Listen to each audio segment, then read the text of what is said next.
ഈശോയിൽ പ്രിയമുള്ളവരെ, നോയമ്പുകാല ധ്യാനത്തിലൂടെ നമ്മൾ കടന്നു പോകുമ്പോൾ വളരെ പ്രധാനപ്പെട്ട ഒരു വചനം 1 കൊറിന്തോസ് 14:1 പൗലോസ്ലീഹ പഠിപ്പിക്കുകയാണ്. സ്നേഹമായിരിക്കട്ടെ നിങ്ങളുടെ ലക്ഷ്യം. നമുക്ക് നമ്മളായിരിക്കുന്ന കുടുംബ സാഹചര്യങ്ങളിൽ ഈ വചനത്തിൻ്റെ അഭിഷേകമുണ്ടാകാൻ വേണ്ടി, നമ്മിൽ ഓരോരുത്തരിലും ഈ വചനത്തിൻ്റെ അഭിഷേകമുണ്ടാകാൻ വേണ്ടി ഒരു നിമിഷം പരിശുദ്ധമ്മയോട് ചേർന്ന് പ്രാർത്ഥിക്കാം. നന്മ നിറഞ്ഞ മറിയമേ സ്വസ്തി, കർത്താവ് അങ്ങയോടുകൂടെ സ്ത്രീകളിൽ അങ്ങ് അനുഗ്രഹിക്കപ്പെട്ടവളാകുന്നു. അങ്ങയുടെ ഉദരത്തിൻ ഫലമായി ഈശോ അനുഗ്രഹിക്കപ്പെട്ടവനാകുന്നു. പരിശുദ്ധ മറിയമേ തമ്പുരാൻ്റെ അമ്മേ, പാപികളായ ഞങ്ങൾക്ക് വേണ്ടി ഇപ്പോഴും ഞങ്ങളുടെ മരണസമയത്തും തമ്പുരാനോട് അപേക്ഷിച്ചു കൊള്ളണമേ. ആമേൻ. യോഹന്നാന്റെ സുവിശേഷം 13:1 നമ്മളിങ്ങനെ വായിക്കുന്നുണ്ട്: ഈ ലോകം വിട്ട് പിതാവിൻ്റെ സന്നിധിയിലേക്ക് പോകുവാനുള്ള സമയമായി എന്ന് പെസഹ തിരുനാളിന് മുമ്പ് യേശു പറഞ്ഞു. അടുത്ത വചനം: ലോകത്തിൽ തനിക്ക് സ്വന്തമായിട്ടുള്ളവരെ അവൻ സ്നേഹിച്ചു, അവസാനം വരെ അവൻ സ്നേഹിച്ചു. ഇതാണ് വചനം. അവൻ അവസാനം വരെ സ്നേഹിച്ചു. പ്രിയപ്പെട്ടവരെ, വെളിപാടിൻ്റെ പുസ്തകത്തിൽ 2-ാം അധ്യായം 4 ഇങ്ങനെ പരിശുദ്ധാത്മാവ് വേദനിക്കുന്നുണ്ട്: നിനക്കാദ്യമുണ്ടായിരുന്ന സ്നേഹം ഇപ്പോൾ ഇല്ല. അതിനാൽ നീ ഏതവസ്ഥയിലാണ് അധപ്പതിച്ചത് എന്ന് ചിന്തിച്ച് അനുദപിച്ച് ആദ്യത്തെ പ്രവൃത്തി ചെയ്യുക. അവൻ അവരെ സ്നേഹിച്ചു, അവസാനം വരെ സ്നേഹിച്ചു. ഇതാണ് പ്രിയപ്പെട്ടവരെ വചനത്തിൻ്റെ അർത്ഥം. അവസാനം വരെ സ്നേഹിച്ചു. 1 കൊറിന്തോസ് 13:8 നമ്മൾ ഇങ്ങനെ വായിക്കുന്നുണ്ട്. 1 Corinthians chapter 13 verse 8. 1 കൊറിന്തോസ് 13:8 ഇങ്ങനെയാണ് നമ്മൾ വായിക്കുന്നത്: സ്നേഹം ഒരിക്കലും അവസാനിക്കുന്നില്ല. പ്രവചനങ്ങൾ അവസാനിക്കും, സ്നേഹം അവസാനിക്കുന്നില്ല. അപ്പോൾ 2-3 വചനങ്ങൾ ഇപ്പോൾ നമ്മൾ ധ്യാനിച്ചു. ഒന്നാമത്തെ വചനം സ്നേഹമായിരിക്കട്ടെ ലക്ഷ്യം. 2, അവൻ തനിക്കുള്ളവരെ അവസാനം വരെ സ്നേഹിച്ചു. വെളിപാട്: നിനക്കാദ്യമുണ്ടായിരുന്ന സ്നേഹം ഇപ്പോഴില്ല. വീണ്ടും 1 Corinthians chapter 13:8 സ്നേഹം ഒരിക്കലും അവസാനിക്കുന്നില്ല. അപ്പോൾ ഇതാണ് സ്നേഹത്തെക്കുറിച്ച് വചനം പറയുന്നത്. സ്നേഹം ഒരിക്കലും അവസാനിക്കുന്നില്ല. അവസാനിക്കുന്നത്, എന്തെങ്കിലും കാരണം കൊണ്ട് അവസാനിക്കുന്നത് ഒരിക്കലും സ്നേഹമല്ല. ഒരിക്കലും സ്നേഹമല്ല. സ്നേഹമായിരിക്കട്ടെ ലക്ഷ്യം. ഞാൻ അവരെ സ്നേഹിച്ചു, അവസാനം വരെ സ്നേഹിച്ചു. ഇതാണ് പ്രിയപ്പെട്ടവരെ. അതിനാൽ നമ്മൾ ആത്മീയ ജീവിതത്തിൽ വളരാൻ ആഗ്രഹിക്കുന്നുണ്ടെങ്കിൽ ഒരൊറ്റ ചോദ്യം ചോദിക്കണം. ആത്മീയ ജീവിതത്തിൽ യേശുവിനോടുള്ള ബന്ധത്തിൽ വളരാൻ ആഗ്രഹിക്കുന്നുണ്ടെങ്കിൽ ഒരൊറ്റ ചോദ്യമേ ഉള്ളൂ: എനിക്ക് എങ്ങനെ സ്നേഹിക്കുവാൻ സാധിക്കും? എനിക്ക് എങ്ങനെ സ്നേഹിക്കുവാൻ സാധിക്കും? വചനം പറയുന്നു, അവൻ അവസാനം വരെ സ്നേഹിച്ചു. നമ്മളുടെ സ്നേഹത്തിൻ്റെ പ്രത്യേകത ഈ അവസാനം എന്ന് വെച്ചാൽ ഒരു കാരണം കൊണ്ടും സ്നേഹം അവസാനിക്കുന്നില്ല. ഒരു കാരണവും സ്നേഹം അവസാനിക്കുവാനുള്ള കാരണം അല്ല. അപ്പോൾ ഒറ്റ കാര്യമേ ഉള്ളൂ. ഞാൻ ഒരു പക്ഷേ ഞാൻ എൻ്റെ കുടുംബത്തിൽ, ഒരു പക്ഷേ എൻ്റെ ദാമ്പത്യ ജീവിതത്തിൽ, ഞാൻ ആയിരിക്കുന്നിടങ്ങളിൽ ഞാൻ ഇങ്ങനെ ചിന്തിക്കുന്നു: എൻ്റെ കുടുംബത്തിൽ, എൻ്റെ ദാമ്പത്യ ജീവിതത്തിൽ, അല്ലെങ്കിൽ ഞാൻ ആയിരിക്കുന്നിടങ്ങളിൽ എനിക്കൊരു സന്തോഷമില്ല, എൻ്റെ കുടുംബത്തിലൊരു നന്മയില്ല എങ്കിൽ എനിക്കെന്ത് ചെയ്യാൻ പറ്റും? ഒറ്റ കാര്യമേ ചെയ്യാനുള്ളൂ: എനിക്ക് എങ്ങനെ സ്നേഹിക്കുവാൻ സാധിക്കും? ഇത് വളരെ പ്രധാനപ്പെട്ട കാര്യമാണ്. നമ്മുടെ സ്നേഹം ഇടയ്ക്ക് വെച്ച് അവസാനിക്കുന്നു. അവസാനം വരെ സ്നേഹിക്കുന്നില്ല. അവസാനം എന്താ? അവസാനം എന്ന് വെച്ചാൽ സ്നേഹത്തിന് ഒരു പരിധിയില്ല. അത് അവസാനം വരെ സ്നേഹിച്ചു. പരിധിയില്ല എന്ന് വെച്ചാൽ ഇന്ന കാരണം കൊണ്ട് സ്നേഹം ഇല്ലാതാകുന്നില്ല. ബാക്കിയെല്ലാം ഇല്ലാതാകും. സ്നേഹം ഇല്ലാതാകുന്നില്ല. സ്നേഹമില്ലാതാകുന്നുവെങ്കിൽ അത് സുവിശേഷാത്മകത സ്നേഹമല്ല. അവൻ പറഞ്ഞു, അവസാനം വരെ സ്നേഹിച്ചു. ഇതെവിടെയാ വെളിപ്പെടുന്നത്? അത് കണ്ടയാൾ സാക്ഷ്യപ്പെടുത്തി, അവൻ്റെ സാക്ഷ്യം സത്യമാണ്. കണ്ടോ, അവസാന തുള്ളി രക്തം. ഉടനെ അവിടുന്ന് രക്തവും വെള്ളവും പുറപ്പെട്ടു. അത് കണ്ടയാൾ സാക്ഷ്യപ്പെടുത്തി, അവൻ്റെ സാക്ഷ്യം സത്യമാണ്. ഇനി ഒന്നും കൊടുക്കാനില്ല, ഇനി ഒന്നും കൊടുക്കാനില്ല. എന്തെല്ലാം ഉണ്ടോ അതെല്ലാം കൊടുത്തു.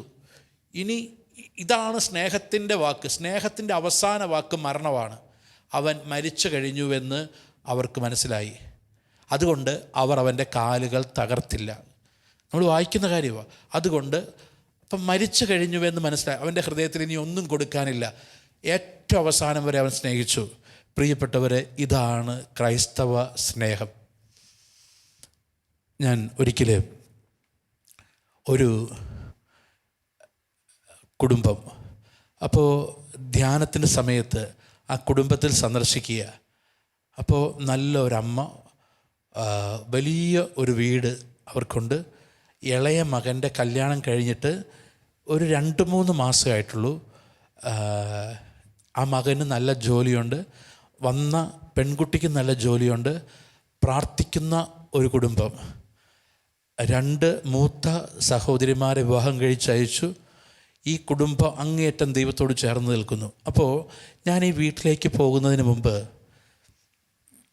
വികാരി അച്ഛൻ എന്നോട് പറഞ്ഞു, അച്ഛന് സാധിക്കുമെങ്കിൽ അച്ഛൻ ആ കുടുംബ യൂണിറ്റിൽ പോകണം, ആ വീട്ടിൽ പോകണം. ഒരു പക്ഷേ ഇത്രയും നല്ലൊരു അമ്മച്ചി ഈ ഇടവകയിലില്ല, ഇത്രയും നല്ല മക്കൾ ഈ ഇടവകയിലില്ല. പക്ഷെ ആ കുടുംബത്തിൽ വലിയൊരു വേദനയുണ്ട്. എന്നുവെച്ചാൽ ആ കുടുംബത്തിൽ അപ്പച്ചനുണ്ട്, അപ്പനുണ്ട്. പക്ഷേ അപ്പനുണ്ട് എങ്കിൽ ഇവർക്ക് ഇഷ്ടം പോലെ ഭൂസ്വത്ത് ഉണ്ട്. അപ്പനുണ്ടെങ്കിലും ഇവരാദ്യം താമസിച്ച വീട്, ആ പറമ്പിൻ്റെ ഒരു കോർണറിൽ ഒരു മൂലയ്ക്കൊരു വീട് വീഴാറായി, ദ്രവിച്ചോടൊക്കെ വീഴാറായ ഒരു കുഞ്ഞു വീട്. ആ വീട്ടിൽ എന്നുവെച്ചാൽ ഈ ഇപ്പോൾ ഉള്ള വലിയ വീടുണ്ട്, ഇപ്പോൾ ഭാര്യയും മക്കളും താമസിക്കുന്ന വീടിൻ്റെ അടുത്തുനിന്ന് ഒരു 10-200 മീറ്റർ 300 മീറ്ററെങ്കിലും അപ്പുറത്താണ്, ഈ പറമ്പിൻ്റെ അതിർത്തിയിലാണ് ഈ വീട്. ഈ അപ്പൻ അവിടെ താമസിക്കുന്നു. ഇവർക്ക് റബ്ബറും എല്ലാം ഉണ്ട്. വേറെ ആരുടെയോ റബ്ബർ വെട്ടാൻ പോകുന്നു. പള്ളിയിലൊന്നും വരില്ല. ഭക്ഷണം കഴിക്കുന്നതെല്ലാം അടുത്തുള്ള ഒരു ചായക്കടയിൽ നിന്ന്. അപ്പോൾ ഈ അച്ഛൻ എന്നോട് പറയുക, വികാരിച്ചൻ, അച്ഛാ വലിയൊരു സങ്കടമാണ്. ആ മകൻ്റെ കല്യാണമായിരുന്നു. പക്ഷേ ആ കുടുംബം, മകളുടെ കുടുംബം നല്ലതായതുകൊണ്ട് ആ പെൺകുട്ടിയോട് എല്ലാം ആ ചെറുപ്പക്കാരൻ പറഞ്ഞു. പക്ഷേ അപ്പൻ അങ്ങനെയായെന്ന് പറഞ്ഞ് മകനൊരു ജീവിതം വേണ്ടതെന്ന് പറഞ്ഞ് ജീവിതം കൊടുത്തൊരു പെൺകുട്ടിയാണ് അവൾ. പക്ഷേ അച്ഛാ ആ കുടുംബം വല്ലാതെ നിന്നുരുകുകയാണ്. ഞാൻ ആ കുടുംബത്തിൽ വീട് സന്ദർശനമൊക്കെ കഴിഞ്ഞു. ഇവർ കണ്ണീരോടെ ഇത് പറയുന്നുണ്ട്. ഏറ്റവും കൂടുതൽ ഈ വിഷയം വേദനിപ്പിക്കുന്നത് ഈ വന്നു കയറിയ പെൺകുട്ടിയെയാണ്. അപ്പോൾ ഞാൻ പറഞ്ഞു, ഞാനൊന്ന് ആ അപ്പൻ താമസിക്കുന്നിടത്ത് കൂടി പോയി പ്രാർത്ഥിക്കട്ടെ. ഞാൻ നടന്നു പോയി. അദ്ദേഹം ഒരു പുറത്തിട്ടിരിക്കുന്നൊരു കട്ടിലിൽ കിടപ്പുണ്ടായിരുന്നു. എന്നെ കണ്ട് എഴുന്നേറ്റ് ഞാൻ പറഞ്ഞു, വരാൻ പറഞ്ഞു. ഞങ്ങൾ രണ്ടുപേരും പ്രാർത്ഥിച്ചു. ഇപ്പോൾ പ്രാർത്ഥിച്ചു കഴിഞ്ഞപ്പോൾ ആ വീട്ടിലെ ഇളയ ആ മരുമകൾ ഒരു ചോദ്യം ചോദിച്ചു. അച്ഛാ, അച്ഛന്മാർ വന്ന് പറഞ്ഞു, സിസ്റ്റേഴ്സിനെ കൊണ്ട് പറയിപ്പിച്ചു, അമ്മയും ഹസ്ബൻഡും ചേച്ചിമാരും ധ്യാനത്തിന് പോയി. ഇനി ഞങ്ങൾ എങ്ങനെയാണ് പ്രാർത്ഥിക്കേണ്ടത്? ഞാൻ പറഞ്ഞു, നിങ്ങളുടെ വേദന എന്താ? അപ്പൻ ഇങ്ങനെ കിടക്കുന്നത് കൊണ്ട് നിങ്ങൾ അപമാനിതരാകുന്നു എന്നതാണോ നിങ്ങളുടെ വേദന? നിങ്ങൾക്ക് നാട്ടിലും ഇടവകയിലുമുള്ള പേര് നഷ്ടപ്പെടുന്നു എന്നതാണോ നിങ്ങളുടെ വേദന? മറിച്ച് ആ അപ്പൻ്റെ സ്നേഹം, ആ അപ്പൻ്റെ സാന്നിധ്യം നിങ്ങൾക്ക് വേണമെന്നുള്ള ആഗ്രഹമാണോ നിങ്ങളുടെ ഇപ്പോഴത്തെ വേദനയ്ക്ക് കാരണം? മറ്റത് എല്ലാവരെയും കാണിക്കാനുള്ളതാണ്. അപ്പൻ വന്നു, നാട്ടുകാർ, ഇടവകക്കാർ എല്ലാം കാണുമ്പോൾ അപ്പൻ കൂടെയുണ്ട്. ഇതാണോ? മറ്റുള്ളവരെ കാണിക്കാനുള്ളതാണോ?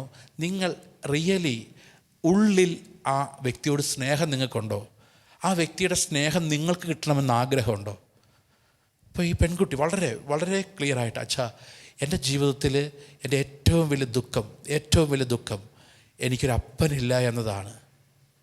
എനിക്കൊരു അപ്പനില്ല എന്നതാണ് എൻ്റെ ദുഃഖം. എൻ്റെ അപ്പൻ മരിച്ചു പോയതാണ് ഞാൻ കോളേജിൽ പഠിക്കുന്ന സമയത്ത്.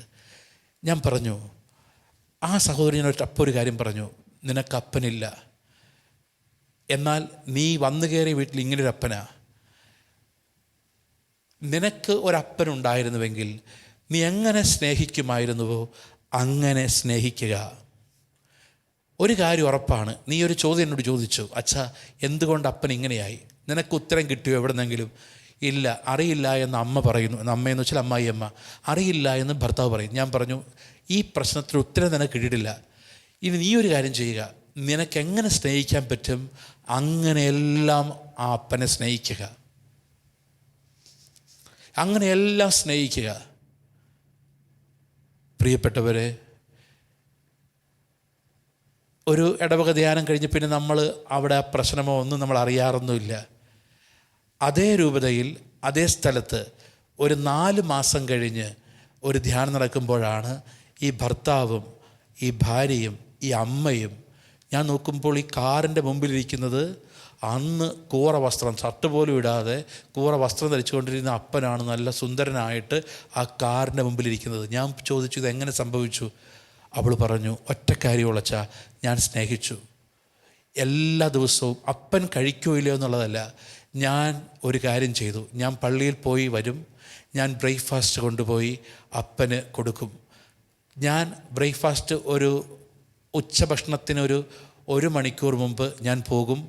അപ്പൻ കഴിച്ചിട്ടുണ്ടാകിയാൽ ഞാൻ ആ പാത്രം എടുക്കും, അത് കൊണ്ടുവന്ന് ഞാൻ വയ്ക്കും, അത് ഞാൻ കഴിക്കും. ഉച്ചയ്ക്ക് ചോറിൻ്റെ സമയമാകും, ഞാൻ ചോറ് കൊണ്ടുപോയി കൊടുക്കും. അപ്പൻ കഴിച്ചിട്ടുണ്ടാകിയാൽ ഞാൻ എടുത്തുകൊണ്ട് പോരും. വൈകുന്നേരം ചായ കൊണ്ടുപോയി കൊടുക്കും. രാത്രി അത്താഴം കൊടുക്കുന്നതിന് മുമ്പ് എടുത്തു വെച്ച ചായയും പലഹാരവും കൊണ്ടുപോരും. വൈകുന്നേരം അത്താഴം കൊണ്ടുപോയി കൊടുക്കും. രാവിലെ അത് അതേപടി ഇരിക്കും, അതെടുത്തുകൊണ്ട് പോരും.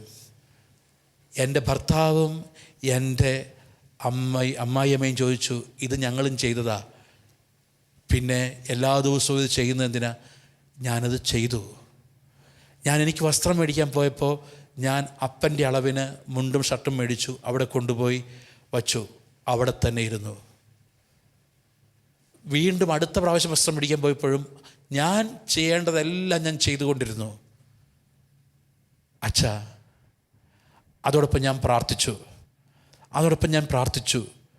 ഞാൻ കുരിശുവര കഴിഞ്ഞ്, വീട്ടിൽ കുരിശുവര കഴിഞ്ഞ് ടോർച്ചും തെളിച്ചുകൊണ്ട് റബ്ബർ തോട്ടത്തിനിടയിലൂടെ 300 മീറ്റർ അപ്പുറത്തുള്ള അപ്പൻ കിടക്കുന്ന വീട്ടിൽ ഞാൻ പോകാൻ തുടങ്ങി സ്തുതി കൊടുക്കാൻ. എന്ന് വെച്ചാൽ 300 മീറ്ററുള്ള അപ്പുറത്തെ വീട്ടിൽ ഈ കിടക്കുന്ന ആ വേലിയുടെ സൈഡിലുള്ള, അല്ലെങ്കിൽ ഈ സ്ഥലത്തിൻ്റെ കോർണറിലുള്ള വീട്ടിൽ ഞാൻ പോകാൻ തുടങ്ങി അപ്പന് സ്തുതി കൊടുക്കാൻ.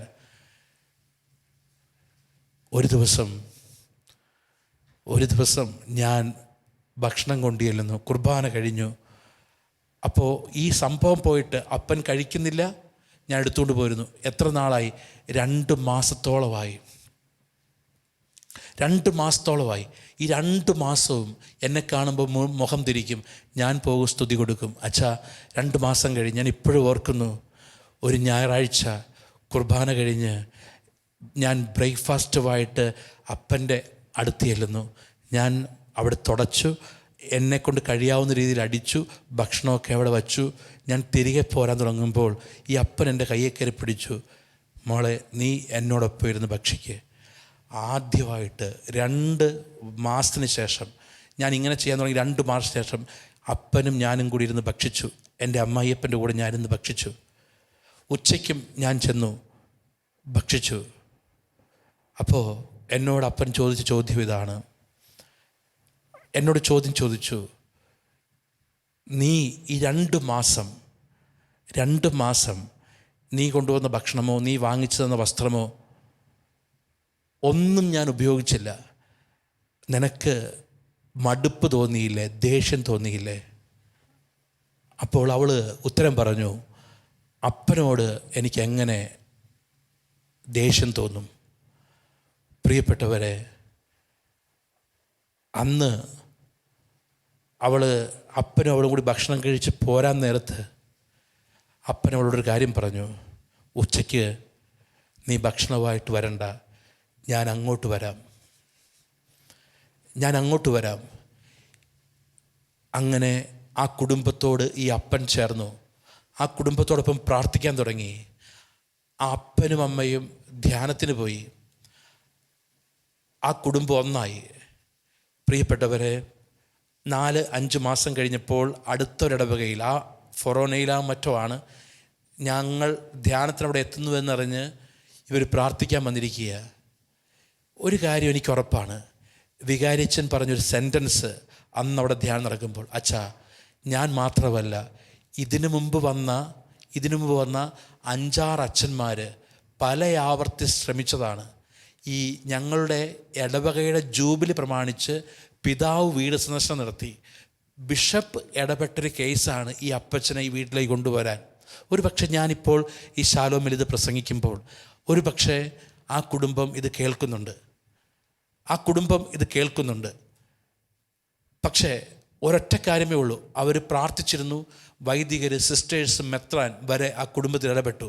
പക്ഷേ അപ്പോഴൊന്നും നടക്കാത്തത്, ആ സംഭവം വെറും 4 മാസങ്ങൾക്ക് മുമ്പ് വന്നു കയറിയ ഒരു പെൺകുട്ടി, അവൾക്ക് മടുപ്പ് തോന്നിയില്ല, അവൾക്ക് അവഗണന തോന്നിയില്ല. ആ സ്നേഹിക്കുന്നതിൽ അവൾ സ്നേഹിച്ചു. അവൾ സ്നേഹത്തിൻ്റെ എങ്ങനെ എനിക്ക് സ്നേഹിക്കാൻ പറ്റുമോ അങ്ങനെയെല്ലാം സ്നേഹിച്ചു. അവൾ പറഞ്ഞതാ, എൻ്റെ ഭർത്താവ് എന്നെ വഴക്ക് പറയാൻ കാരണം, ഈ റബ്ബർ തോട്ടത്തിലൂടെ ഈ രാത്രി സ്തുതി കൊടുക്കാൻ വേണ്ടി അവിടം വരെ പോകേണ്ട വല്ല ആവശ്യമുണ്ടോ? പക്ഷേ അവളതൊരു ത്യാഗമായിട്ടെടുത്തില്ല, അവൾ അതൊരു സ്നേഹത്തിൻ്റെ പ്രവൃത്തിയായിട്ടെടുത്തു. സ്നേഹം മാറ്റും. പ്രിയപ്പെട്ടവരെ, സ്നേഹം മാനസാന്തരമുണ്ടാക്കും. സ്നേഹമായിരിക്കുന്ന ലക്ഷ്യം. എനിക്കെങ്ങനെ സ്നേഹിക്കാൻ പറ്റും? എന്നോട് എതിർത്ത് നിൽക്കുന്ന, എന്നോടൊരു നല്ല വാക്ക് പറയാത്ത, എന്നെ അംഗീകരിക്കാത്ത എനിക്കെങ്ങനെ സ്നേഹിക്കാൻ പറ്റും എന്ന് മാത്രം ചിന്തിക്കുക. ഞാൻ ഓർക്കുന്നു, ഒരിക്കൽ ഡിവൈനിലായിരിക്കുമ്പോൾ ഒരു ദിവസം പനക്ലച്ചൻ ഒരു കുടുംബനാഥൻ വന്നു. ഈ കുടുംബനാഥൻ വന്നപ്പോൾ അദ്ദേഹം കടബാധ്യതയെക്കുറിച്ച് പറയുകയാണ്. അപ്പം ഞാൻ അടുത്തിരിപ്പുണ്ട്. ഞാൻ അച്ഛനും കൂടി സംസാരിക്കുമ്പോഴാണ് ഇദ്ദേഹം ദൂരത്ത് വന്ന് ഇങ്ങനെ ഇത്ര കോടി രൂപയുടെ കടം, 7 കോടി രൂപയുടെ കടം, 7 കോടി രൂപയുടെ കടവുമായിട്ട് വന്നിരിക്കുക. അപ്പോൾ അച്ഛൻ ഇദ്ദേഹത്തിനോട് പ്രാർത്ഥിച്ചിട്ട് അച്ഛൻ ചോദിച്ചു, വൈഫ്, കുട്ടികൾ ഉണ്ട്, ഞാൻ എന്ത് ചെയ്യണോ വെച്ചാൽ ഈ കടബാധ്യത മാറാൻ. അപ്പോൾ അദ്ദേഹം ഈ റിയൽ എസ്റ്റേറ്റിന് വേണ്ടി പണം ചെലവഴിച്ചു. അദ്ദേഹം പല സ്ഥലത്തും സ്ഥലം വാങ്ങിയിട്ടിട്ടുണ്ട്. പക്ഷേ ഈ കച്ചവടം നടക്കുന്നില്ല. അപ്പോൾ ഈ കച്ചവടം നടന്നു കഴിഞ്ഞാൽ അദ്ദേഹത്തിന് അതിൽ നിന്ന് ഈ കടബാധ്യത മാറാനുള്ള വഴി തുറക്കും. അപ്പം ഞാൻ ഇപ്പോഴും ഓർക്കുന്നൊരു കാര്യം, അച്ഛൻ ഇതെല്ലാം കേട്ടിട്ട് പറഞ്ഞു, ഇദ്ദേഹത്തിന് ചോദിച്ചു, ഞാൻ എന്ത് ചെയ്യണം ഈ കടബാധ്യത മാറാൻ? അച്ഛൻ പറഞ്ഞു, ഉത്തരവിത, സ്നേഹിക്കുക. അപ്പം ഞാൻ അച്ഛനോട് ചോദിച്ചു, അച്ഛൻ 7 കോടി രൂപയുടെ കടബാധ്യത മാറാൻ ഇതാണോ പറഞ്ഞു കൊടുക്കേണ്ട ഉത്തരം? അപ്പം അച്ഛൻ പറയുന്നു, സ്നേഹം ദൈവമാണ്. നമ്മൾ സ്നേഹിക്കാൻ തുടങ്ങുമ്പോൾ അവിടെയെല്ലാം ദൈവത്തിൻ്റെ പ്രവൃത്തി കാണും. സ്നേഹിക്കാൻ തുടങ്ങിക്കോ, ദൈവത്തിൻ്റെ പ്രവൃത്തി കാണും. അപ്പം സ്നേഹമായിരിക്കട്ടെ നിങ്ങളുടെ ലക്ഷ്യം. ഞാൻ ഇപ്പോഴും ഓർക്കുന്നൊരു കാര്യം, ഈ വ്യക്തി ധ്യാനമൊക്കെ കൂടി പോയി ഒരു 3 മാസം കഴിഞ്ഞ് കാണും. ഇദ്ദേഹവും ഭാര്യയും വന്നു. അപ്പോൾ ഇദ്ദേഹത്തിൻ്റെ ഭാര്യ അച്ഛനെന്നെ വിളിച്ചു. ഇദ്ദേഹത്തിൻ്റെ ഭാര്യ പറഞ്ഞ ഒരു കാര്യം, അച്ഛോ, ഞങ്ങളുടെ വിവാഹം കഴിഞ്ഞിട്ട് ഇത്രയും വർഷമായി, ഈ ധ്യാനം കഴിഞ്ഞ് വന്നപ്പോഴാണ് എൻ്റെ ഭർത്താവ് എന്നെ അടുത്ത് വിളിച്ചിരുത്തിയിട്ട്, ഇത്രയും കടമുണ്ട്, ഞാൻ ആകെ തകർന്നിരിക്കുകയാണ്, ഇതൊന്നും കച്ചവടവും നടക്കുന്നില്ല. അച്ഛോ, ആദ്യമായിട്ടാണ് എൻ്റെ ഭർത്താവ് ഒരു പ്രശ്നം എന്നോട് പറയുന്നത്, നമ്മൾ എന്ത് ചെയ്യും എന്ന് ചോദിക്കുന്നത്. അച്ഛോ, ശരിയാണ്, ഞങ്ങൾക്ക് 2 കുട്ടികളുണ്ടായി, ഞങ്ങൾ ഒരുമിച്ച് താമസിക്കുന്നു, ഒരുമിച്ച് ഭക്ഷിക്കുന്നു, ഒരുമിച്ച് കിടക്കുന്നു. എന്നാൽ ഒരു ഭാര്യ എന്ന നിലയിൽ എൻ്റെ ഭർത്താവ് എന്നെ സ്നേഹിക്കുന്നുവെന്ന് തോന്നിയത് അപ്പോഴാണ്. സ്നേഹം കൊടുക്കാൻ തുടങ്ങി. അച്ഛോ, അത്ഭുതം സംഭവിക്കട്ടെ, 3 ഇടങ്ങൾക്ക് അഡ്വാൻസ് കിട്ടി, 3 ഇടങ്ങളുടെ കച്ചവടം നടക്കുകയാണ്. ഞങ്ങൾ കടബാധയിൽ നിന്ന് ഞങ്ങൾക്കൊരു ആശ്വാസം കിട്ടി. ഓർത്തു നോക്കുക പ്രിയപ്പെട്ടവരെ, സ്നേഹം നമ്മൾ കൊടുക്കാൻ തുടങ്ങുക. സ്നേഹമായിരിക്കുന്ന ലക്ഷ്യം എന്ന് പൗലോസ്ലീഹ പറയുന്നു. ഞാൻ സ്നേഹം കൊടുക്കേണ്ട ഇടവേതാണ്. ഒരു ചോദ്യം, ആത്മീയ ജീവിതത്തിൽ വളരാൻ, നമ്മളുടെ ജീവിതത്തിൽ നമുക്ക് സന്തോഷത്തിലും സമാധാനത്തിനും വളരാൻ ഒരൊറ്റ ചോദ്യമേ ഉള്ളൂ, എനിക്ക് എങ്ങനെ സ്നേഹിക്കുവാൻ സാധിക്കും? എനിക്ക് എങ്ങനെ സ്നേഹിക്കുവാൻ സാധിക്കും? ഞാൻ ഈ കാരണങ്ങൾ, സ്നേഹിക്കാതിരിക്കാനുള്ള കാരണങ്ങൾ പിശാച് ബുദ്ധിയിൽ പറഞ്ഞു തരും. സ്നേഹിക്കാതിരിക്കാനുള്ള കാരണങ്ങൾ പറഞ്ഞു തരുന്ന വ്യക്തിയുടെ പേരാണ് പിശാച്. ഒരു കുടുംബത്തിൽ ഈ സ്നേഹത്തിൽ നിന്ന് അകലാനുള്ള കാരണങ്ങൾ കാട്ടിത്തരുന്ന വ്യക്തി പിശാചാണ്. എങ്ങനെ നിനക്ക് സ്നേഹിക്കാൻ പറ്റും? ഇതല്ലേ നിൻ്റെ ഭർത്താവിൻ്റെ കയ്യിലിരിപ്പ്? എങ്ങനെ നിനക്ക് സ്നേഹിക്കാൻ പറ്റും? നിൻ്റെ അപ്പൻ നിന്നോട് ചെയ്തത് ഇങ്ങനെയല്ലേ? എങ്ങനെ നിനക്ക് സ്നേഹിക്കാൻ പറ്റും? ആ സഹോദരൻ ഈ പ്രവൃത്തിയല്ല ചെയ്തത്. ഈ ചോദ്യം നമ്മുടെ ഉള്ളിൽ വരുന്നുണ്ട്. നമ്മൾ ചിന്തിച്ച് നോക്കുക. നമ്മൾ എവിടെയെല്ലാം സ്നേഹത്തിൽ പരാജയപ്പെട്ടോ അവിടെയെല്ലാം പിശാച് ഈ ചോദ്യം ചോദിക്കുന്നുണ്ട്. നീ സ്നേഹിച്ചതല്ലേ, നീ വിശ്വസിച്ചതല്ലേ, എന്നിട്ട് എന്താ ചെയ്തത്? ഈ ചോദ്യം പിശാച് ചോദിക്കുന്നുണ്ട്. എവിടെയെല്ലാം നമ്മൾ സ്നേഹത്തിൽ പരാജയപ്പെടുന്നുണ്ടോ അവിടെയെല്ലാം പിശാച് ആരെ നമ്മൾ സ്നേഹിക്കാതെ പോകുന്നുവോ അവരുടെ ഒരു കുറവ്, അവരുടെ ഒരു ബലഹീനത, അവരുടെ ഇന്നലകളിലെ തെറ്റ് പിശാച് പറഞ്ഞു തരും. എവിടെയെല്ലാം സ്നേഹത്തിൽ നമ്മൾ പരാജയപ്പെടുന്നുണ്ടോ അവിടെയെല്ലാം നമ്മൾ പ്രിയപ്പെട്ടവരെ ദൈവത്തിൽ നകലും എന്ന് പിശാചിനറിയാം. അതുകൊണ്ട് നമ്മളെപ്പോഴും നമ്മുടെ ബുദ്ധിയിൽ ചിന്തിക്കുക. നമ്മുടെ ബുദ്ധിയിൽ ഈ സ്നേഹം, ഒരു സ്നേഹിക്കാതിരിക്കാനൊരു കാരണം നമ്മുടെ തലയിലുണ്ട്. ഈ സ്നേഹിക്കാതിരിക്കാനുള്ള അല്ലെങ്കിൽ സ്നേഹത്തിൽ നിന്ന് മാറാനുള്ള എല്ലാ കാരണങ്ങളും പിശാചിൽ നിന്ന് വരുന്നതാണ്. സ്നേഹിക്കാതിരിക്കാനുള്ള എല്ലാ കാരണങ്ങളും പിശാചിൽ നിന്ന് വരുന്നതാണ്. അപ്പോൾ സ്നേഹമായിരിക്കട്ടെ, അവൻ അവസാനം വരെ സ്നേഹിച്ചു. ഈ സ്നേഹത്തിലേക്ക് പരിശുദ്ധാത്മാവ് നമ്മളെ വിളിക്കുന്നു. ഈ സ്നേഹമാണ് ലക്ഷ്യം. സ്നേഹത്തിനേക്കാൾ വലിയ ഒന്നില്ല. ദൈവം സ്നേഹമാണ് എന്ന് പറയുന്ന വേറൊരു പുസ്തകം ലോകത്തിലില്ല. ഞാൻ സ്നേഹിക്കാൻ തുടങ്ങുക. മനുഷ്യൻ്റെ ഏറ്റവും വലിയ ആവശ്യം, ഏറ്റവും വലിയത് സ്നേഹിക്കാനും സ്നേഹിക്കപ്പെടുവാനുമുള്ളവനാണ് മനുഷ്യൻ. അപ്പോൾ എനിക്കെങ്ങനെ സ്നേഹം കൊടുക്കാൻ പറ്റും? സ്നേഹം കൊടുക്കാതിരിക്കാൻ അല്ലെങ്കിൽ സ്നേഹത്തിൽ നകലാൻ ഞാൻ എൻ്റെ ബുദ്ധിയിൽ കൊണ്ടുവരുന്ന എല്ലാ കാരണങ്ങളും പിശാച് കൊണ്ടുവരുന്നതാണ്. സ്നേഹത്തിൽ നിന്ന് എവിടെയെല്ലാം നമ്മൾ അകന്നിട്ടുണ്ടോ ആ കാരണങ്ങളെല്ലാം പിശാചിൻ്റെതാണ്. അപ്പോൾ എവിടെയെല്ലാം നമ്മൾ സ്നേഹത്തിൽ വളരുന്നുവോ, എവിടെയെല്ലാം സ്നേഹത്തിൽ വളരാൻ ഞാൻ തീരുമാനമെടുക്കുന്നുവോ, എവിടെയെല്ലാം സ്നേഹത്തിൽ വളരാൻ ഞാൻ ത്യാഗമെടുക്കുന്നുവോ അവിടെയെല്ലാം ദൈവത്തിൻ്റെ പ്രവൃത്തി കാണാൻ പറ്റും. ധ്യാനം കൂടിയപ്പോഴോ അച്ഛന്മാർ വന്ന് സംസാരിച്ചപ്പോഴോ ധ്യാന ഗുരുക്കന്മാർ വന്ന് സംസാരിച്ചപ്പോഴോ അല്ല ആ അപ്പൻ കുടുംബത്തിലേക്ക് വന്നത്, ആ അപ്പൻ സ്നേഹത്തിലേക്ക് വന്നത്, ആ അപ്പൻ പള്ളിയിൽ വരാൻ തുടങ്ങിയത്, ആ അപ്പൻ കൗദാശിക ജീവിതത്തിലേക്ക് വരാൻ തുടങ്ങിയത്. മറിച്ച് ആ പെൺകുട്ടി ഇങ്ങനെ ചിന്തിച്ചു, ഞാൻ ഏതറ്റം വരെയും സ്നേഹിക്കും, ഞാൻ സ്നേഹം കൊടുക്കുന്നൊരു വ്യക്തിയായിട്ട് മാറും. പ്രിയപ്പെട്ടവരെ, അവിടെ ദൈവത്തിൻ്റെ പ്രവൃത്തി ആ കുടുംബം കണ്ടു. അപ്പം നമ്മുടെ കുടുംബങ്ങൾ ദൈവത്തിൻ്റെ പ്രവൃത്തി കാണാൻ ഏറ്റവും പ്രധാനപ്പെട്ട കാര്യം നമ്മൾ സ്നേഹത്തിൽ വളരുക. എനിക്കെങ്ങനെ സ്നേഹിക്കാൻ പറ്റും? എനിക്കെങ്ങനെ അവസാനം വരെ സ്നേഹിക്കാൻ പറ്റും? ഈ ചോദ്യം നമ്മൾ പ്രിയപ്പെട്ടവരെ ചോദിക്കുക. പരിശുദ്ധാത്മാവ് ഇന്ന് നമുക്ക് തരുന്ന വചനം ഇതാണ്. പ്രിയപ്പെട്ടവരെ, യോഹന്നാൻ ശ്ലീഹ എഴുതിയ സുവിശേഷം, യോഹന്നാൻ്റെ സുവിശേഷം 15-ാം അധ്യായം, യോഹന്നാൻ്റെ സുവിശേഷം 15-ാം അധ്യായം 10-ാമത്തെ തിരുവചനം. യോഹന്നാൻ്റെ സുവിശേഷം 15:10. ഞാൻ എൻ്റെ പിതാവിൻ്റെ കൽപ്പനകൾ പാലിച്ച് അവിടുത്തെ സ്നേഹത്തിൽ നിലനിൽക്കുന്നത് പോലെ നിങ്ങൾ എൻ്റെ കൽപ്പനകൾ പാലിച്ചാൽ എൻ്റെ സ്നേഹത്തിൽ നിലനിൽക്കും. എന്നിട്ട് ഈശോ പറയുകയാണ്, ഇത് ഞാൻ നിങ്ങളോട് പറഞ്ഞത് എൻ്റെ സന്തോഷം നിങ്ങൾ കുടികൊള്ളുവാനും നിങ്ങളുടെ സന്തോഷം പൂർത്തിയാകുവാനും വേണ്ടിയാണ്. ഇനി പറയുന്ന കാര്യം കൽപ്പനയാണ്. അത് ഒബ്ലിഗേഷനാണ്, കൽപ്പനയാണ്. അത് ഓപ്ഷണലല്ല. ചെയ്താൽ പോരാ, ചെയ്യണം കൽപ്പന. ഇതാണ് നമ്മൾ ധ്യാനിക്കുന്ന വചനം. യോഹന്നാൻ 15:12. ഇതാണ് എൻ്റെ കൽപ്പന, ഞാൻ നിങ്ങളെ സ്നേഹിച്ചതുപോലെ നിങ്ങളും പരസ്പരം സ്നേഹിക്കണം. അപ്പോൾ നമ്മൾ ഇന്ന് ധ്യാനിക്കുന്ന വചനം യോഹന്നാൻ 15:12. ഞാൻ നിങ്ങളെ സ്നേഹിച്ചതുപോലെ നിങ്ങളും സ്നേഹിക്കണം. ഇത് കൽപ്പനയായിട്ടാണ് യേശു നൽകുന്നത്. അല്ലാതെ ഇത് ഒരു ചെയ്യേണ്ട രീതിയായിട്ടല്ല. കൽപ്പന, അത് കൽപ്പനയാണ്.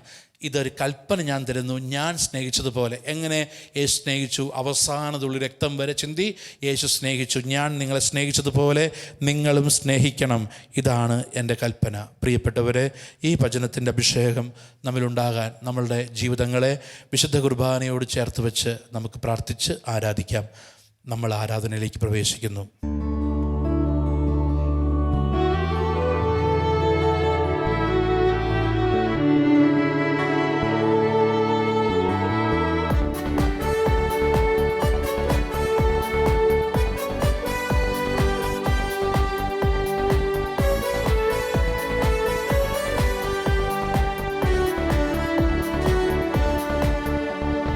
ആരാധിക്കുമ്പോൾ വിടുതൽ, ആരാധിക്കുമ്പോൾ സൗഖ്യം, ആരാധിക്കുമ്പോൾ വിടുതൽ, ആരാധിക്കുമ്പോൾ സൗഖ്യം. ദേഹം ദേഹി ആത്മാവിൽ സമാധാന സന്തോഷം ദാനമായി നാഥൻ നൽകിയിടും. ദേഹം ദേഹി ആത്മാവിൽ സമാധാന സന്തോഷം ദാനമായി നാഥൻ നൽകിയിടും. പ്രാർത്ഥിക്കാം ആത്മാവിൽ ആരാധിക്കാം കർത്തനെ, നല്ലവൻ അവൻ വല്ലഭൻ. ഓ പ്രാർത്ഥിക്കാം ആത്മാവിൽ ആരാധിക്കാം കർത്തനെ, നല്ലവൻ അവൻ വല്ലഭൻ. വിടുതൽ എന്നും പ്രാപിക്കാം, വിടുതൽ എന്നും പ്രാപിക്കാം.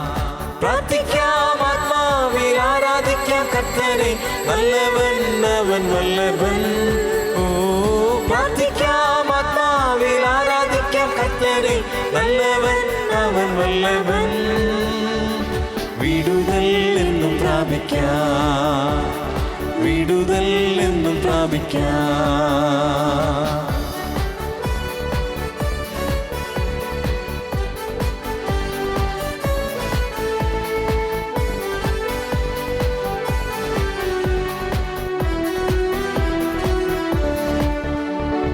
യാചിപ്പിൻ എന്നാൽ ലഭിക്കും, അന്വേഷിപ്പിൻ കണ്ടെത്തും. യാചിപ്പിൻ എന്നാൽ ലഭിക്കും, അന്വേഷിപ്പിൻ കണ്ടെത്തും. മുട്ടുവിൻ തുറക്കും സ്വർഗത്തിൻ കലവറ, പ്രാപിക്കാം എത്രയോ നന്മകൾ. മുട്ടുവിൻ തുറക്കും സ്വർഗത്തിൻ കലവറ, പ്രാപിക്കാം എത്രയോ നന്മകൾ.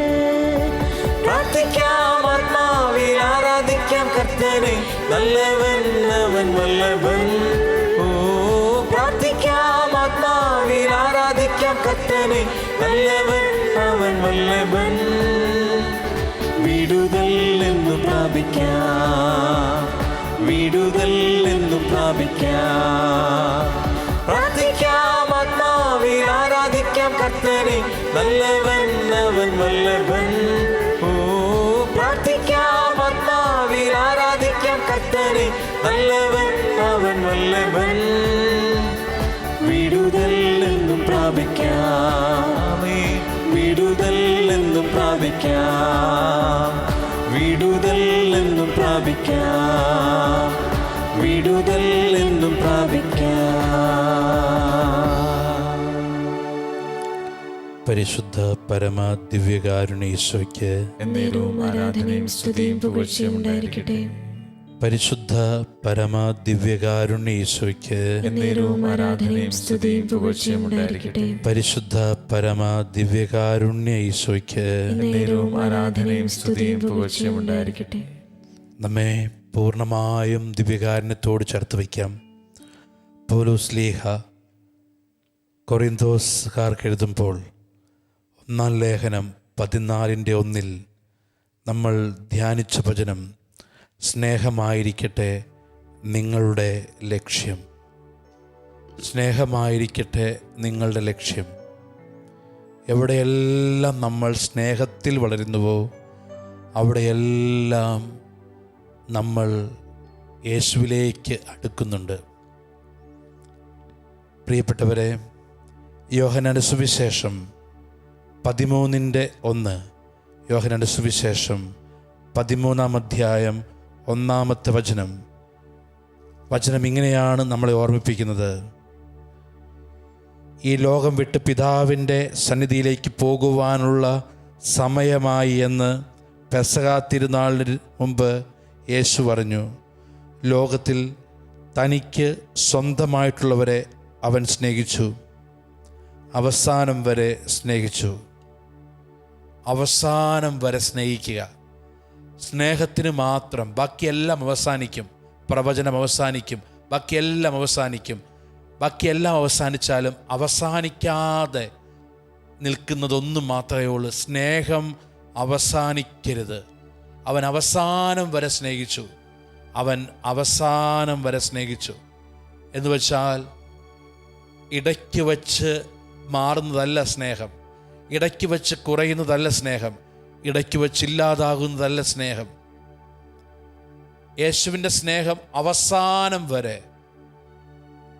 പരിധികളില്ലാതെ. അതാണ് വചനം പറയുന്നത്, മലകൾ അകന്നു പോയേക്കാം, കുന്നുകൾ മാറ്റപ്പെട്ടേക്കാം, എന്നാൽ എൻ്റെ സ്നേഹം നിന്നെ വിട്ടുപിരിയുകയില്ല.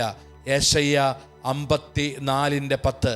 മലകൾ മാറിപ്പോകാം, എല്ലാ സാഹചര്യങ്ങൾക്കും മാറ്റം വരാം, കുന്നുകൾ മാറ്റപ്പെടാം, എന്നാൽ എൻ്റെ അചഞ്ചലമായ സ്നേഹം, എൻ്റെ അചഞ്ചലമായ സ്നേഹം നിന്നെ വിട്ടുപിരിയുകയില്ല. അത് മാറാത്തതാണ്, ഒരിക്കലും മാറാത്ത സ്നേഹം. അതാണ് നമ്മൾ ധ്യാനിച്ചു മുൻപൊരു ധ്യാനത്തിൽ. അതാണ് ഉടമ്പടി സ്നേഹം. ഒരിക്കലും മാറുന്നില്ല. Never it fails. ഒരിക്കലും അത് പരാജയപ്പെടുന്നില്ല. Never it change. ഒരിക്കലും അത് മാറുന്നില്ല. അതിനാൽ ഇതാണ് യഥാർത്ഥ സ്നേഹം. അതുകൊണ്ടാണ് വചനം പറയുന്നത്, വെളിപാടിൻ്റെ പുസ്തകം 2-ാം അധ്യായം നമ്മെ ഓർമ്മിപ്പിക്കും, നിനക്കാദ്യമുണ്ടായിരുന്ന സ്നേഹം നീ നഷ്ടപ്പെടുത്തി. പ്രിയപ്പെട്ടവരെ, അപ്പോൾ എവിടെയെല്ലാം നമ്മൾ സ്നേഹത്തിൽ വളരുന്നുവോ അവിടെയെല്ലാം നമ്മൾ യേശുവിൽ വളരുന്നുണ്ട്. എന്തെല്ലാം സ്നേഹത്തിനെതിരായിട്ടുണ്ടോ അതെല്ലാം ദൈവത്തിനെതിരാണ്. വചനം പറയുന്നുണ്ട്, എന്തെല്ലാം സ്നേഹമായിരിക്കട്ടെ നിങ്ങളുടെ ലക്ഷ്യം. എവിടെയെല്ലാം നമ്മൾ സ്നേഹത്തിൽ പരാജയപ്പെടുന്നുവോ അവിടെയെല്ലാം ദൈവത്തിൽ നകലുന്നുണ്ട്. കാരണം വചനം പറയുന്നു, ദൈവം സ്നേഹമാണ്. അതിനാൽ ഈ സ്നേഹത്തിൽ ഞാൻ വളരണം. ഈ സ്നേഹം എനിക്ക് എങ്ങനെ സ്നേഹം കൊടുക്കുവാൻ സാധിക്കും? എനിക്ക് എങ്ങനെ സ്നേഹത്തിൽ വളരാൻ സാധിക്കും? സ്നേഹം എവിടെയെല്ലാം കൊടുക്കുമ്പോഴും അവിടെയെല്ലാം പ്രിയപ്പെട്ടവരെ മാനസാന്തരമുണ്ടാകും, അവിടെയെല്ലാം മാറ്റമുണ്ടാകും.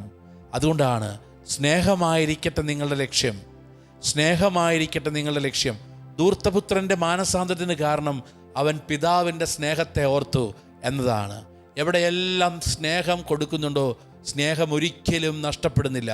സ്നേഹം പ്രിയപ്പെട്ടവരെ എപ്പോഴും രക്ഷയിലേക്കെത്തും. അതിനാൽ ഈ വചനം നമ്മൾ ഓർക്കുക, നിനക്കാദ്യമുണ്ടായിരുന്ന സ്നേഹം നഷ്ടപ്പെട്ടു. ഈ സ്നേഹത്തിലേക്ക് വരാനുള്ളതാണ് ദൈവത്തിൻ്റെ വിളി. നമ്മളെ യേശു വിളിക്കുന്നത് ഈ സ്നേഹത്തിൽ വരുവാൻ വേണ്ടിയാണ്. അതിനാൽ അത് കണ്ടയാൾ സാക്ഷ്യപ്പെടുത്തി, അവൻ്റെ സാക്ഷ്യം സത്യമാണ്. യേശുവിൻ്റെ മാറ് കുത്തി തുറന്നപ്പോൾ രക്തവും വെള്ളവും പുറപ്പെട്ടു. അത് കണ്ടയാൾ സാക്ഷ്യപ്പെടുത്തി, അവൻ്റെ സാക്ഷ്യം സത്യമാണ്. അല്ലേ? സ്നേഹത്തിൻ്റെ ഏറ്റവും അവസാന വാക്ക് മരണമാണ്. ഇങ്ങനെ സ്നേഹിക്കാൻ പറ്റില്ല. സ്നേഹത്തിൻ്റെ അവസാന വാക്കാണ്. എങ്ങനെ സ്നേഹിക്കണമെന്ന് പഠിപ്പിക്കുന്ന ഏറ്റവും വലിയ, ചരിത്രത്തിൽ അങ്ങനെ ഒരു സ്നേഹത്തിൻ്റെ എക്സ്പ്ലനേഷൻ ഇല്ല. എങ്ങനെ സ്നേഹിക്കണമെന്ന് പഠിപ്പിക്കുന്ന സ്നേഹത്തിൻ്റെ ഏറ്റവും ഹയ്യസ്റ്റ്, ഏറ്റവും മൂർത്തി ഭാവം എന്ന് പറയുന്നത് അത് കുരിശിലാണ്. അവൻ സ്വയം നൽകുന്നു, അവൻ സ്വയം നൽകുന്നു. ഈ സ്നേഹത്തിലേക്കാണ് ഈശോ നമ്മളെ വിളിക്കുന്നത്. ഈ സ്നേഹം നമ്മൾ നിറയാൻ വേണ്ടി പ്രാർത്ഥിക്കുക. എൻ്റെ ദാമ്പത്യ ജീവിതം ആരംഭിച്ചപ്പോൾ എനിക്കുണ്ടായിരുന്ന സ്നേഹം ഇപ്പോൾ നഷ്ടപ്പെട്ടു. ഇപ്പോൾ എത്ര ചെറിയ കാര്യങ്ങൾക്കാണ് വഴക്കിടുന്നത്. എൻ്റെ കുടുംബത്തിൽ എവിടെയെല്ലാം സ്നേഹം നഷ്ടപ്പെട്ടുവോ അവിടെയെല്ലാം സ്നേഹത്തിൽ, ഞാനായിരിക്കുന്ന സമൂഹത്തിൽ സഭയോടുള്ള എൻ്റെ സ്നേഹം, എൻ്റെ ബന്ധങ്ങൾ, എവിടെയെല്ലാം ഞാൻ സ്നേഹത്തിൽ പരാജയപ്പെട്ടോ, ദൈവമേ ഈ സ്നേഹത്തിലേക്ക് തിരിച്ചു നടക്കാൻ വെളിപാടിൻ്റെ പുസ്തകം ഞങ്ങളെ ഓർമ്മിപ്പിക്കുന്നത് പോലെ നിനക്കാദ്യമുണ്ടായിരുന്ന സ്നേഹം നീ നഷ്ടപ്പെടുത്തി. അതിനാൽ ഏതവസ്ഥയിലാണ് നീ അധപതിച്ചതെന്ന് ചിന്തിച്ച് അനുദപിച്ച് ആദ്യ പ്രവൃത്തികൾ, ദൈവമേ ആദ്യ സ്നേഹത്തിലേക്ക് തിരികെ നടക്കാൻ ഞങ്ങൾ കൃപ നൽകണമേ. ഒരു നിമിഷം നമുക്ക് കരങ്ങൾ ഉയർത്താം. ഒരു നിമിഷം കരങ്ങൾ ഉയർത്തി നമ്മുടെ കുടുംബത്തെ ദൈവസ്നേഹത്താൽ നിറയ്ക്കണമേ എന്നതാണ് പ്രാർത്ഥന. ഇതാ, സ്നേഹം പരാജയപ്പെടുന്നില്ല, സ്നേഹം മാറുന്നില്ല, അചഞ്ചലമാണ് ദൈവസ്നേഹം. ഈ സ്നേഹത്തിൻ്റെ അഭിഷേകം അനേകം വ്യക്തികളുടെ ഹൃദയങ്ങളിലേക്ക്, അനേകം കുടുംബങ്ങളിലേക്ക് ഇറങ്ങാൻ വേണ്ടി യേശുവെ പ്രാർത്ഥിക്കുന്നു. ഇപ്പോൾ ഈ ശുശ്രൂഷയിൽ പങ്കെടുത്തുകൊണ്ടിരിക്കുന്ന എല്ലാ വ്യക്തികളെയും സമർപ്പിക്കുന്നു. ഈ ശുശ്രൂഷയുടെ മുമ്പിൽ നിൽക്കുന്ന എല്ലാ കുടുംബങ്ങളെയും സമർപ്പിച്ച് പ്രാർത്ഥിക്കുന്നു. ദൈവസ്നേഹത്താൽ ഞങ്ങളുടെ ഉള്ളിനെ നിറയ്ക്കണമേ, ദൈവസ്നേഹത്താൽ ഞങ്ങളുടെ ഹൃദയത്തെ നിറയ്ക്കണമേ. വിശുദ്ധ കുർബാനയിലൂടെ വെളിപ്പെടുന്ന സ്നേഹം ഞങ്ങളുടെ കുടുംബങ്ങളിൽ അഭിഷേകമായിട്ട് മാറാൻ യേശുവേ ഞങ്ങൾ പ്രാർത്ഥിക്കുന്നു. നമുക്കൊന്ന് സ്തുതിച്ച് പ്രാർത്ഥിക്കാം. ഹല്ലേലൂയ ഹല്ലേലൂയ. യേശുവേ ആരാധന ആരാധന ആരാധന. ഹല്ലേലൂയ ഹല്ലേലൂയ ഹല്ലേലൂയ. യേശുവേ ആരാധന. ഹല്ലേലൂയ ഹല്ലേലൂയ ഹല്ലേലൂയ. സ്നേഹമെന്ന വാക്കിനർത്ഥം ഭൂമിയിൽ ജീവിതം കൊണ്ടങ്ങ് പൂർത്തിയാക്കുമ്പോൾ സ്നേഹം സഹനമാണെന്നു ഞാൻ അറിയുന്നു. സ്നേഹം മരണമാണെന്നു ഞാൻ കാണുന്നു. സ്നേഹമെന്ന വാക്കിനർത്ഥം ഭൂമിയിൽ ജീവിതം കൊണ്ടങ്ങു പൂർത്തിയാക്കുമ്പോൾ സ്നേഹം സഹനമാണെന്നു ഞാൻ അറിയുന്നു. സ്നേഹം മരണമാണെന്നു ഞാൻ കാണുന്നു. സ്നേഹം ബലിയായി തീരുന്നു, ചങ്കും ചോരയുമേകുന്നു. സ്നേഹം കുരിശിൽ പൂർണ്ണമാകുന്നു. സ്നേഹം കുർബാനയായി മാറുന്നു. സ്നേഹം കുരിശിൽ പൂർണ്ണമാകുന്നു. സ്നേഹം കുർബാനയായി മാറുന്നു. സ്നേഹം കുരിശിൽ പൂർണ്ണമാകുന്നു. സ്നേഹം കുർബാനയായി മാറുന്നു. നമ്മെ പൂർണ്ണമായും സമർപ്പിക്കുമ്പോൾ ഈശോ പഠിപ്പിച്ചു. യോഹന്നാന്റെ സുവിശേഷം 15:12 യേശു പഠിപ്പിക്കുന്നത് ഇങ്ങനെയാണ്: ഇതാണ് എൻ്റെ കൽപ്പന, ഞാൻ നിങ്ങളെ സ്നേഹിച്ചതുപോലെ നിങ്ങളും പരസ്പരം സ്നേഹിക്കണം. ഞാൻ നിങ്ങളെ സ്നേഹിച്ചതുപോലെ സ്നേഹിക്കണം. ഇതാണ് കൽപ്പന. ഇത് കൽപ്പനയാണ്. ഇത് ഓപ്ഷണൽ അല്ല, ഇത് ഉപദേശമല്ല. It is a commandment. As I loved you, you should love each other. ഞാൻ നിങ്ങളെ സ്നേഹിച്ചതുപോലെ നിങ്ങൾ പരസ്പരം സ്നേഹിക്കണം. ഞാൻ നിങ്ങളെ സ്നേഹിച്ചതുപോലെ സ്നേഹിക്കണം. അപ്പോൾ യേശു എന്നെ എങ്ങനെ സ്നേഹിച്ചുവെന്ന ഞാൻ തിരിച്ചറിഞ്ഞാലേ എനിക്ക് അങ്ങനെ സ്നേഹിക്കാൻ പറ്റൂ. യേശുവിൻ്റെ സ്നേഹത്തിൻ്റെ വില ഞാൻ അറിഞ്ഞാലേ എനിക്ക് അങ്ങനെ സ്നേഹിക്കാൻ പറ്റൂ.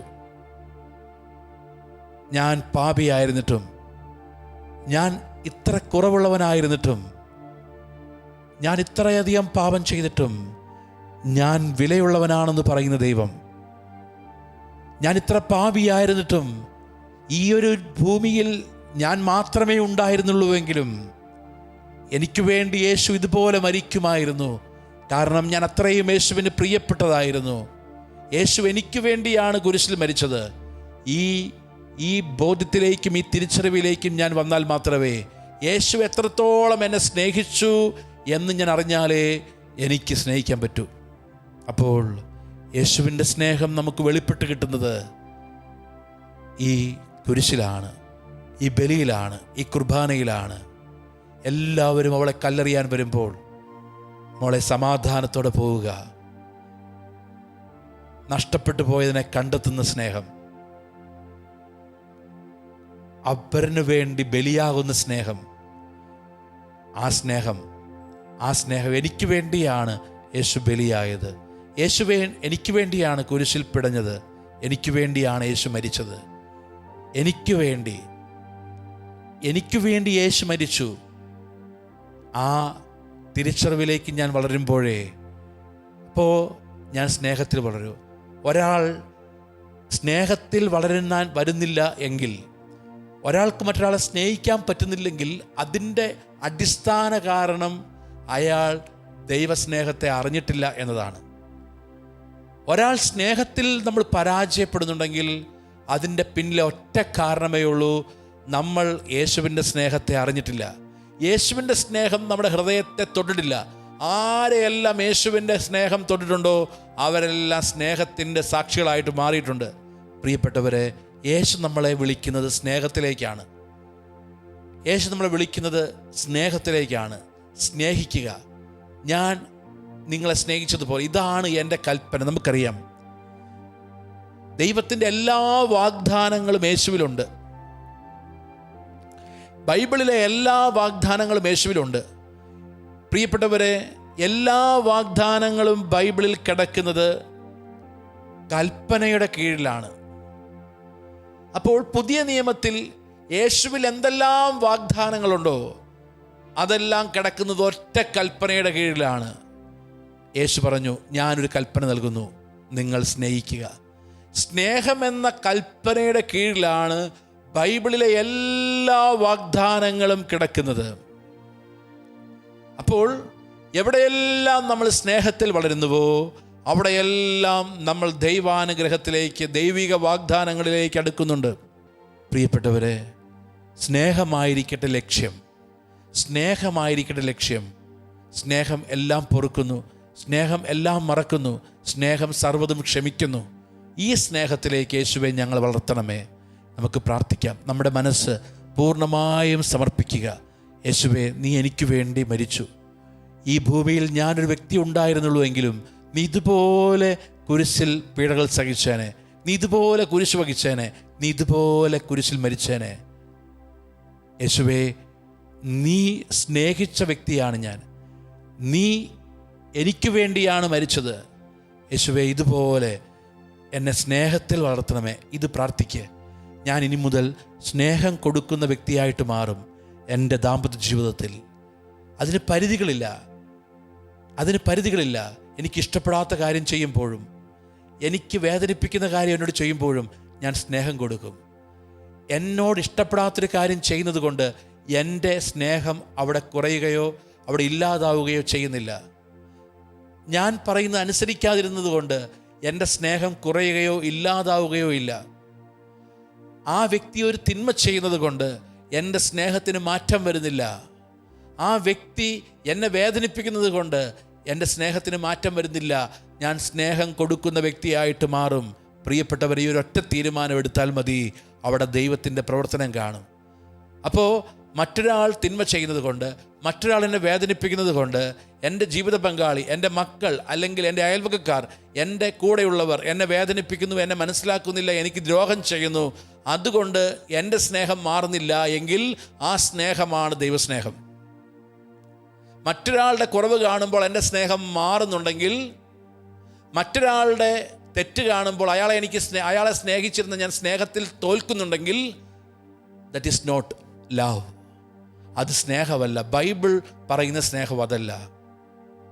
അതിഷ്ടമാണ്. നമുക്ക് ഇഷ്ടം കുറയാം, സ്നേഹം ഒരിക്കലും മാറുന്നില്ല. നമുക്കൊരു നിമിഷം നമ്മെ പൂർണ്ണമായി സമർപ്പിക്കാം.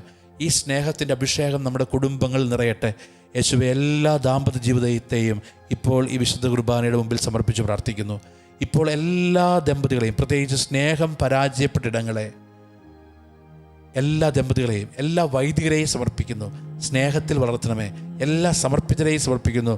ഈശോയെ, സ്നേഹത്തിൽ വളർത്തണമേ. എല്ലാ കുടുംബങ്ങളെയും സമർപ്പിക്കുന്നു. സ്നേഹത്തിൽ വളർത്തണമേ. സഭയെ സമർപ്പിക്കുന്നു. സ്നേഹത്തിൽ വളർത്തണമേ.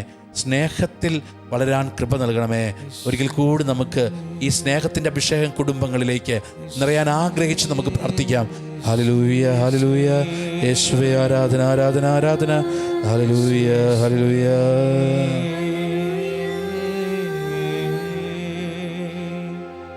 സ്നേഹമാ ശക്തിയാ എന്നിൽ വന്നു നിറയണമേ. സ്നേഹമാ ശക്തിയാ എന്നിൽ വന്നു നിറയണമേ. സ്നേഹമാ ശക്തിയാ എന്നിൽ വന്നു നിറയണമേ. നമുക്കിങ്ങനെ പ്രാർത്ഥിക്കാം മനസ്സിൽ. യേശുവേ, അങ്ങൻ്റെ സ്നേഹമായിരിക്കണമേ. യേശുവേ, സ്നേഹിക്കാൻ എന്നെ പഠിപ്പിക്കണമേ. ആവർത്തിച്ച്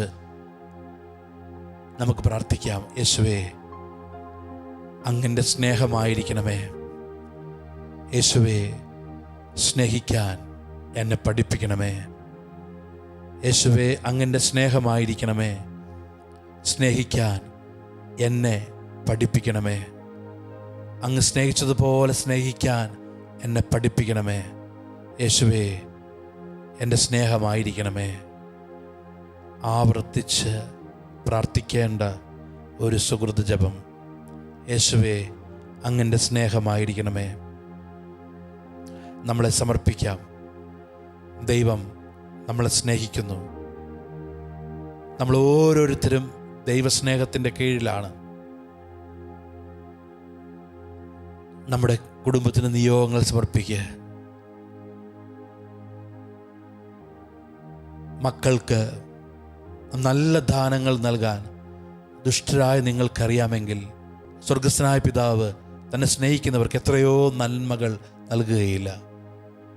അപ്പോൾ എന്തെല്ലാം നന്മകൾ നമുക്ക് ആവശ്യമാണെന്ന് പിതാവിനറിയാം. കാരണം നമ്മളും നമ്മുടെ കുടുംബവും ദൈവത്തിൻ്റെ സ്നേഹത്തിൻ്റെ കീഴിലാണ്. ദൈവത്തിൻ്റെ സ്നേഹത്തിൻ്റെ കീഴിലാണ് ഞാൻ നിൽക്കുന്നത്.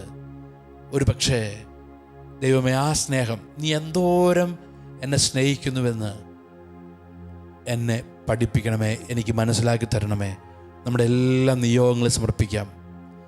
നമ്മുടെ മനസ്സിലെ എല്ലാ വേദനകളും നമ്മെ സ്നേഹിക്കുന്ന പിതാവിൻ്റെ കരങ്ങളിലേക്ക് കൊടുത്ത് പ്രാർത്ഥിക്കാം. ഈശോയുടെ ആ വചനം ഒരിക്കൽ കൂടി നമുക്ക് ധ്യാനിക്കാം. യോഹന്നാൻ 15:12. യോഹന്നാൻ 15:12 വചനം ഇങ്ങനെയാണ് പറയുന്നത്: ഇതാണ് എൻ്റെ കൽപ്പന, ഞാൻ നിങ്ങളെ സ്നേഹിച്ചതുപോലെ നിങ്ങൾ പരസ്പരം സ്നേഹിക്കണം. ഈ വചനം ആവർത്തിച്ച് പ്രാർത്ഥിക്കുക. ഇതാണ് എൻ്റെ കൽപ്പന, ഞാൻ നിങ്ങളെ സ്നേഹിച്ചതുപോലെ നിങ്ങൾ പരസ്പരം സ്നേഹിക്കണം. കരങ്ങൾ ഉയർത്തി ഈശോയുടെ ആശീർവാദം നമുക്ക് സ്വീകരിക്കാം. ഈശോയെ സ്തുതിച്ചുകൊണ്ട് നമുക്ക് ആശീർവാദം സ്വീകരിക്കാം. ഹല്ലേലൂയ, ഹല്ലേലൂയ, ഹല്ലേലൂയ.